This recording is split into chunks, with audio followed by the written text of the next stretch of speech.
Hello everyone. आज हम पढ़ेंगे ऑर्डिनल यूटिलिटी अप्रोच, क्रमवाचक उपयोगिता सिद्धांत। 1930s में हिक्स और एलन ने the preference approach to consumer behaviour में इसे दिया था, जिसे इंडिफरेंस कर्व अप्रोच के नाम से भी जाना जाता है, यानी उदासीनता वक्र। इसको सबसे पहले एजवर्थ और परेटो ने अपनी थ्योरी में दिया था। वही सबसे पहले इंडिफरेंस कर्व को अपनी थ्योरी में लाए थे। ऑर्डिनल अप्रोच टू यूटिलिटी क्या है? यानी क्रमवाचक सिद्धांत कहता है कि utility can not be measured in quantitative terms. जैसे कि कार्डिनल यूटी में या कि गणनावाचक सिद्धांत वाले कहते थे कि हम एग्जैक्ट नंबर में माप के बता सकते हैं कि हमको ए वस्तु से इतनी यूटिल्स प्राप्त हुई और बी वस्तु से इतनी यूटिल्स, लेकिन यहाँ पर हम एग्जैक्ट या फिर एब्सोल्यूट टर्म्स में नहीं बता सकते कि कितनी उपयोगिता प्राप्त हो रही है वस्तुओं से, जबकि हम अपने प्रेफरेंस के अकॉर्डिंग या फिर सेटिस्फैक्शन के अकॉर्डिंग इसको फर्स्ट, सेकंड और थर्ड, फोर्थ में रैंक कर सकते हैं। जैसे कि ए वस्तु से हमको ज़्यादा सेटिस्फैक्शन मिला और बी वस्तु से कम मिला, तो ए को फर्स्ट रैंक दे दी और बी को सेकंड रैंक दे दी। इससे हम ये बता सकते हैं कि कौन सी वस्तु हमारे लिए ज़्यादा उपयोगी है। फर्स्ट रैंक पर ए है तो ए हमारे लिए ज़्यादा उपयोगी होगी, ज़्यादा यूजफुल, और बी कम होगा। इसके अजम्पशंस क्या क्या है? सबसे पहले रेशनैलिटी। एक कंज्यूमर रेशनल कब होगा? जब वो अपनी सेटिस्फैक्शन को मैक्सिमाइज करेगा। यूटिलिटी ऑर्डिनल होगी, मतलब हम उसको प्रेफरेंस के अकॉर्डिंग रैंक कर सकते हैं कि A is prefer to B and B is prefer to C. यहाँ पे ए वस्तु सबसे ज़्यादा उपयोगी है और सी वस्तु सबसे कम। थर्ड है diminishing marginal rate of substitution. अगर इसको रैंक वाइज हमने लगाया तो ये इंडिफरेंस कर्व को अगर प्लॉट किया जाए, ये ए है, ये बी, ऐसे बहुत सारे पॉइंट यहाँ पर होंगे। ये एक्स वस्तु है और ये वाई वस्तु है। तो एक्स वस्तु की जैसे जैसे क्वांटिटीज को हम बढ़ाते चले जाएंगे, वैसे वैसे वाई की मात्रा को तो हम छोड़ेंगे, लेकिन कम मात्रा को छोड़ेंगे। जैसे ए वस्तु से बी वस्तु आने पर, बी में आने पर, ए पॉइंट से बी पर आने पर आपने जितनी मात्रा को छोड़ा वाई की, उससे कम मात्रा को आप छोड़ेंगे बी से सी पर जाने में। और इसका फॉर्मूला क्या है? MRS X Y is equal to minus का D Y by D X. Minus का डी वाई बताता है कि हमें वाई की मात्रा को छोड़ रहे हैं और एक्स की मात्रा को ग्रहण किया जा रहा है। MRS एक्स वाई, एक्स को नीचे लिखते हैं और वाई को ऊपर। वाई के साथ माइनस साइन है क्योंकि इसको छोड़ा जा रहा है। फोर्थ है total utility depends on quantities consumed. अगर Q1, Q2 so on quantities हैं तो टोटल यूटिलिटी डिपेंड करेगी, जो कि फंक्शन होगा Q1, Q2 and so on. तो नेक्स्ट है कंसिस्टेंसी एंड ट्रांजिटिविटी। कंसिस्टेंसी का मतलब है अगर ए को आपने एक बार बी से ज़्यादा प्रेफरेंस दे दिया तो आप कभी भी बी को ए से अधिक प्रेफरेंस नहीं देंगे। और ट्रांजिटिविटी क्या कहती है कि अगर तीन वस्तुएं हैं ए बी सी और A is prefer to B, B is prefer to C, तो A को भी प्रेफरेंस दिया जाएगा C से ज़्यादा। अब इक्विलिब्रियम ऑफ कंज्यूमर देख लें। इसमें क्या है कि इसका निर्धारण, यानी कि जो साम्य है, उपभोक्ता के साम्य का निर्धारण कहाँ पर होगा? जहाँ पर इंडिफरेंस कर्व और बजट लाइन मिलेंगे, यानी कि उदासीनता वक्र और कीमत रेखा आपस में मिलेंगे।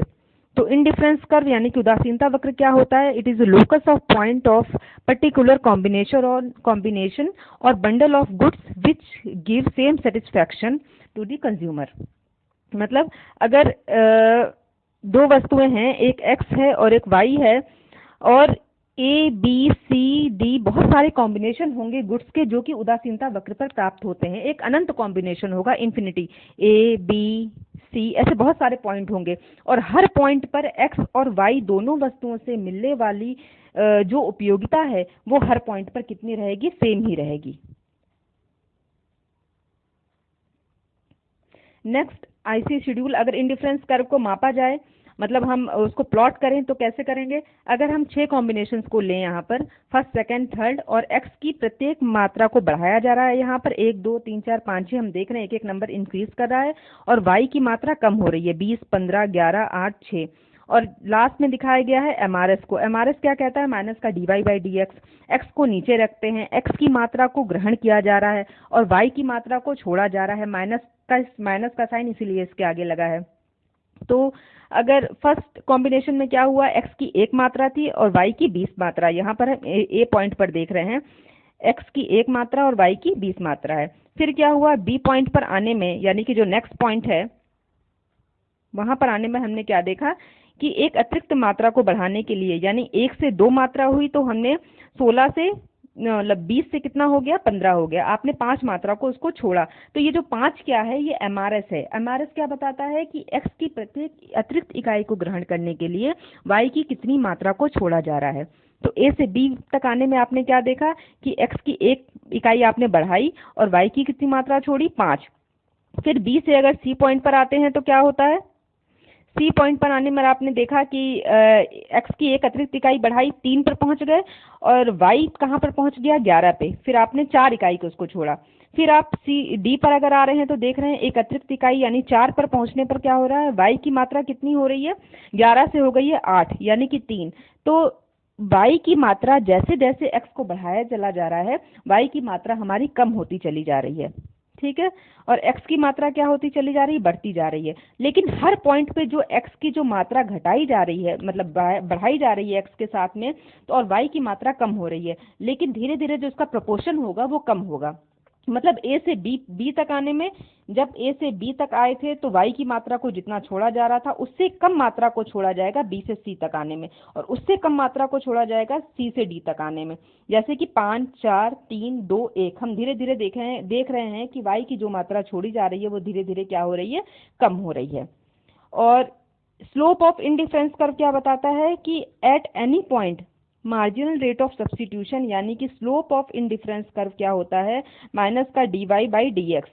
अभी बताया कि माइनस का डी वाई क्या बताता है कि वाई की मात्रा को छोड़ा जा रहा है, इसलिए माइनस साइन लगा है, और डी एक्स क्या बता रहा है कि एक्स की मात्रा को ग्रहण किया जा रहा है। एमआरएस एक्स वाई को ऐसे भी लिखा जा सकता है M U X upon M U Y, यानी marginal utility of X upon marginal utility of Y. अगर इसको M R S Y X के फॉर्म में लिखें तो M U Y upon M U X होगा। अब प्रॉपर्टीज ऑफ इंडिफरेंस कर्व क्या होंगी, ये निगेटिव स्लोप होता है, डाउनवर्ड स्लोप होता है इसका। नेक्स्ट है फर्दर अवे फ्रॉम ओरिजिन, जितना वो ओरिजिन से दूर होता चला जाएगा इंडिफरेंस कर्व, उतना ही हमको सेटिस्फेक्शन कितना होगा, ज़्यादा मिलता चला जाएगा, हायर लेवल ऑफ सेटिस्फेक्शन होगा। और जितना ही आपका ओरिजिन की तरफ जाएगा, नीचे की ओर चला जाएगा, उतना ही आपका सेटिस्फेक्शन क्या होगा, कम होता चला जाएगा।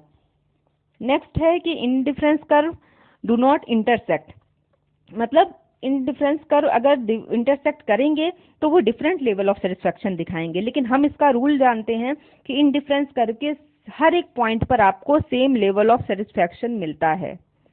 नेक्स्ट है indifference curve convex to origin, क्यों होता है, क्योंकि diminishing marginal rate of substitution हमने बताया था, जैसे जैसे एक्स की एक अतिरिक्त मात्रा को ग्रहण करते चले जाएंगे वैसे वैसे आपको वाई की मात्रा छोड़नी पड़ेगी,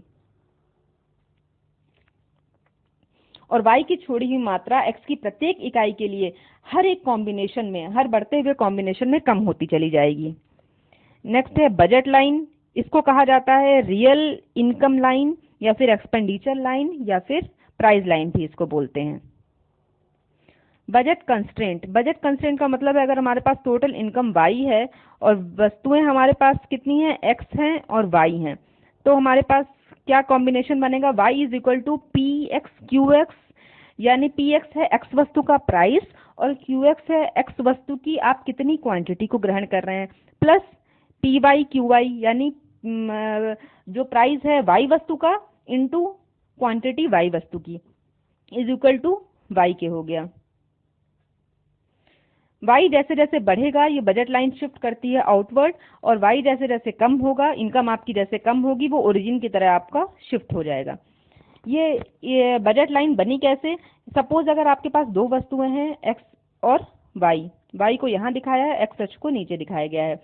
तो अगर आप क्वांटिटी x की, मतलब x वस्तु की अगर आप कोई क्वांटिटी ना कंज्यूम करें, QX बराबर 0 है, तो पूरी क्वांटिटी आप कितनी कंज्यूम करेंगे, y की, और टोटल OA, टोटल y की कितनी क्वांटिटी हो गई, OA, वो बराबर क्या होगा, y by P Y. y आपकी टोटल इनकम है और पी वाई क्या है, y वस्तु का प्राइस। और इसी तरीके से अगर आप क्या करें, y की 0 मात्रा ग्रहण करें, यानी y आपने बिल्कुल कंज्यूम नहीं किया, केवल x पर ही सारा कंजम्पशन कर दिया, तो OB लाइन प्राप्त होगी। OB बराबर कितना होगा, y बाई पी एक्स। ठीक है, ये जो मैक्सिमम सेटिस्फैक्शन है आपका, मैक्सिमम अटेनेबल जो कंजम्पशन आपने किया, जबकि आप y को नहीं कंज्यूम कर रहे थे, केवल x को कर रहे थे तो OB होगा, और x को नहीं कर रहे थे, केवल y को कर रहे थे तो कितना होगा, OA होगा। अगर इन दोनों पॉइंट को आप A को और B को मिला देंगे तब आपको क्या प्राप्त हो जाएगा, बजट लाइन।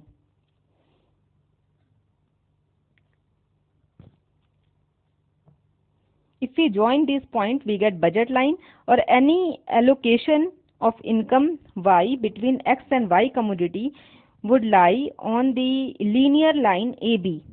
ठीक है, this is called budget line. Real income line भी इसको बोला जाता है, एक्सपेंडिचर लाइन भी और प्राइस लाइन भी बोलते हैं, कीमत रेखा।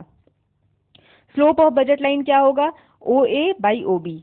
OA कितना था यहाँ पर, y बाई PY, और OB कितना है, y बाई PX। तो स्लोप ऑफ बजट लाइन बराबर क्या हुआ, PX by PY। Equilibrium of consumer कहाँ पर होगा, अगर बजट लाइन आपने खींच ली और इंडिफरेंस कर्व प्लॉट कर लिए, तो इन इक्विलिब्रियम वहाँ पर होगा जहाँ पे tangency of budget line with highest possible indifference curve. Highest possible indifference curve कहाँ पर होगा, जैसे बहुत सारे इंडिफरेंस कर्व बनेंगे ऊपर भी, और बजट लाइन के नीचे भी बनेंगे और ऊपर भी, लेकिन नीचे वाले क्या दिखा रहे हैं कि सेटिस्फैक्शन कम है, और हायर वाले क्या दिखा रहे हैं कि सेटिस्फैक्शन आपका ज़्यादा है। तो कोई भी कंज्यूमर अपने सेटिस्फैक्शन को ज़्यादा करना चाहेगा। ठीक है, तो कौन सा पॉइंट इक्विलिब्रियम का होगा, जहां पर आपको बजट लाइन और आपका इंडिफरेंस कर्व दोनों टच कर रहे हैं, उस ई पॉइंट पर, वहीं पर आपको इक्विलिब्रियम प्राप्त होगा। और इसी पॉइंट पर आपका जो स्लोप है, यानी इंडिफरेंस कर्व का जो स्लोप हुआ और बजट लाइन का जो स्लोप हुआ, दोनों बराबर होंगे। इंडिफरेंस कर्व का स्लोप कितना होता है, MRS XY is equal to MUX by MUY, और बजट लाइन का स्लोप क्या होगा, PX बाई PY। दोनों वहां पर बराबर होंगे इक्विलिब्रियम पॉइंट E पर। अब इसके लिए इक्विलिब्रियम की कंडीशंस होती हैं, first order condition, second order condition बोला जाता है। फर्स्ट ऑर्डर कंडीशन किसे कहते हैं, जब पॉइंट ऑफ टेंडेंसी, जब आपका बजट लाइन और इंडिफरेंस कर्व जहां पर दोनों मिलते हैं, उस पॉइंट को बोला जाता है इक्विलिब्रियम पॉइंट, और ये फर्स्ट ऑर्डर कंडीशन है। सेकंड ऑर्डर कंडीशन क्या है, ये जो शेप बताती है कि इंडिफरेंस कर्व का स्लोप कैसा होता है, डाउनवर्ड स्लोप होता है। अब कुछ क्वेश्चंस देख लेते हैं, इसी से रिलेटेड क्वेश्चंस हैं। पहला है, in case of convex indifference curve MRS का शेप कैसा होगा। अगर कॉन्वेक्स शेप का इंडिफरेंस कर्व है तो MRS आपका कैसा होगा, MRS XY क्या होगा, डिमिनिशिंग होगा। प्रत्येक x की मात्रा को आप जैसे जैसे बढ़ाते चले जाएंगे, y की मात्रा आप क्या करते चले जा रहे हैं, छोड़ते चले जा रहे हैं। नेक्स्ट है, एज पर IC एनालिसिस, यानी इंडिफरेंस कर्व की एनालिसिस के अकॉर्डिंग कंज्यूमर इक्विलिब्रियम अटेन्ड, कब कंज्यूमर का इक्विलिब्रियम होगा, जबकि स्लोप ऑफ IC और स्लोप ऑफ प्राइस लाइन दोनों क्या होंगे, बराबर होंगे। अब है, budget line is price ratio of both commodity. Budget line किसे बोला जाता है, प्राइस रेशियो, यानी PX अपॉन PY को बोलते हैं। एक पॉइंट ऑफ टेंडेंसी क्या होगा, स्लोप ऑफ IC कर्व का सेम रहेगा, जहां पर पॉइंट ऑफ टेंडेंसी रहेगा, मतलब कि बजट लाइन ये हो गई, और ये हो गया इंडिफरेंस कर्व, ये हो गया E पॉइंट। वहां पर क्या होगा, दोनों का स्लोप, यानी कि बजट रेखा जो कीमत रेखा आपकी है और जो इंडिफरेंस कर्व है, दोनों का स्लोप सेम रहेगा।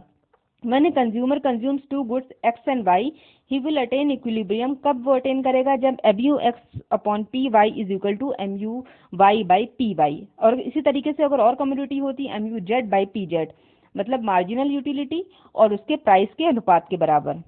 When Y यानी कि इनकम ऑफ कंज्यूमर डिक्रीजेस, अगर वो इनकम कम होती है तब क्या होगा, जो बजट लाइन है, ये जो बजट लाइन है आपकी, वो कहाँ शिफ्ट हो जाएगी, लेफ्ट में, और इनकम बढ़ जाएगी अगर, तो कहाँ शिफ्ट हो जाएगी, राइट में शिफ्ट होगी।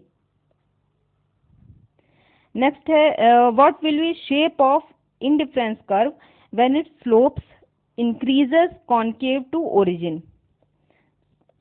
स्लोप्स अगर उसका क्या होगा, इंक्रीज कर रहा है, डाउनवर्ड स्लोप में तो हमने देखा कि कॉन्वेक्स है, लेकिन अगर उसका स्लोप इंक्रीज कर रहा है तो हम कहेंगे ये है अगर स्लोप इंक्रीज कर रहा है तो इंडिफरेंस कर्व का शेप कैसा होगा, कॉनकेव होगा। ठीक है, यहाँ पर क्या होगा, x की एक अतिरिक्त मात्रा के लिए आप क्या करेंगे, y की मात्रा को बढ़ा रहे हैं, यहाँ पर उल्टा होगा। नेक्स्ट है indifference curve analysis of consumer equilibrium is called, इसको किस नाम से जानते हैं, हिक्स और एलन के नाम से भी जाना जाता है। फिर इक्वेशन ऑफ बजट लाइन का इक्वेशन क्या होता है, P1x1 plus P2x2 is equal to y। Indifference curve convex to origin होता है, किस कारण से, due to continuous decline of MRS, marginal rate of substitution बराबर डिक्लाइन कर रहा है, इसीलिए हम कहते हैं कि इंडिफरेंस कर्व का स्लोप कैसा है, कॉन्वेक्स है। एज वी मूव डाउनवर्ड, मतलब हम जैसे जैसे left to right downward shift करेंगे, स्लोप ऑफ इंडिफरेंस कर्व कैसा होगा, डिक्लाइन होता चला जाएगा। Thank you so much.